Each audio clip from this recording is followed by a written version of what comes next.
Theology in 3 minutes. Topic: the Cosmological Argument. The Cosmological Argument was a case put forth originally by St. Thomas Aquinas in his book the Summa Theologica, which itself was based on the philosophies of Aristotle, and it has been given new light in the modern era by William Lane Craig in his book the Kalam Cosmological Argument.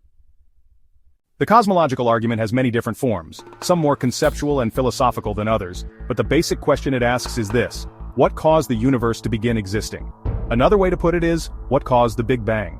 The argument then answers this question with physics and metaphysics to reach its logical conclusions. Consider the law of cause and effect.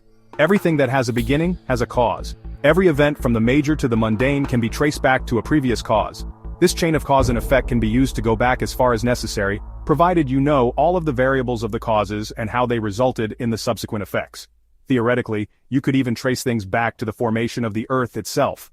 Then ask the next question. Well, what caused that? Of course, that would be the formation of our solar system, so what caused that? Well, that would be the formation of our galaxy. And of course, what caused that? All the way to the Big Bang. And finally, what caused that? The only logical conclusion one can make is that eventually you will reach the end of the chain, where the first cause set every single subsequent cause into motion. This cause cannot have its own cause, for if it did, then you need to keep going until you find the true beginning. This is the fundamental argument of the Uncaused Causer. Another version of the argument is known as the Unmoved Mover. In the same way that all causes link back to a first cause, all motion can be similarly linked back to a first mover. This logic follows one of the fundamental laws of physics. Sir Isaac Newton's first law of motion states, an object at rest stays at rest unless acted upon by an outside force. The object in question here is the universe itself, and the universe must have been put in motion by an outside force, not an internal one, as any force from within a closed system cannot result in its own motion. Another major figure in physics, Albert Einstein in his theory of relativity, also proves that the universe is made of 3 fundamental forces: space, time, and matter.